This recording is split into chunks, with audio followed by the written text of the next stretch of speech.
My name is Shelbie Nichols. Today I'll be doing my informative speech. I would like to inform my audience about the history of Chicago. Chicago is America's third largest city.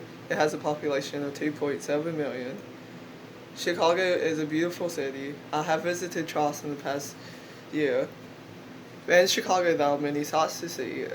When you look up Chicago, it may tell you that Chicago is known for its pizza and hot dogs, but there's so much more to Chicago than that. I did research on Chicago, mainly on history.com, and I found so much about Chicago. Chicago may be known for the Great Fire of Chicago, its architect, or the crime. Now that I have introduced you to Chicago, I would like to tell you about the Great Fire of Chicago. In October of 1871, Chicago's Great Fire started. The fire lasted for 3 days. The fire lasted for 3 days and lasted straight. It destroyed mostly of everything. It left 100,000 citizens homeless. It spilled large factories and the railroads, but it destroyed everything else. After the Great Fire, Chicago grew very fast and rapidly. They thought that most of their buildings were fireproof, but they actually wasn't. Some things that could have led to the fire of Chicago was its wooden buildings, the drought, or high winds. But the main thing is a legend. But now that I have let you know about the Great Fire, let's continue. After the Great Fire, architecture became a big deal.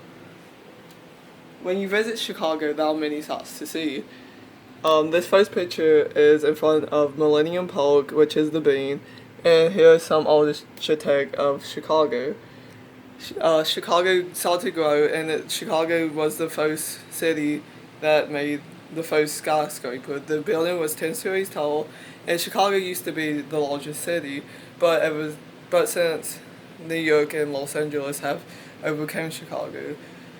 But Chicago was they in 1879 they made skeletal frames, which were steel frames, to help with our buildings. Chicago is a very beautiful city, and if you visit, I would like to recommend that you go to Navy Pier, the Bean, John Hancock Center, or Aqua Tower, because that's some great architect place. This is a picture of me and my sister and brother at Navy Pier. I enjoy going to Chicago and seeing the structures of it, considering that you can tell that it took a lot of time to build. Next, in Chicago, when you think of Chicago, you may hear that it has a very high crime rate. Chicago's crime rate is higher than the national average. From 1925 to 1931, Al Capone was in Chicago, and he made a lot of the crime rates go up. He was the Cesar of Chicago. He ran prostitution, gambling, and bootlegging companies for 5 years. And then he got caught on the side of Chicago and was put in jail for 10 years. Chicago may have a very high crime rate, but every time I've been to Chicago, no one's ever messed with me. So I would say if you stay downtown, it's pretty safe, just to watch your surroundings and be careful. Now that I have let you know some simple facts of Chicago, please want to go visit it. In conclusion, Chicago is a great city. There are many things to see while you're there. You just have to take the time and want to visit it. So continue to support Chicago, and when you're there, try the pizza and hot dogs.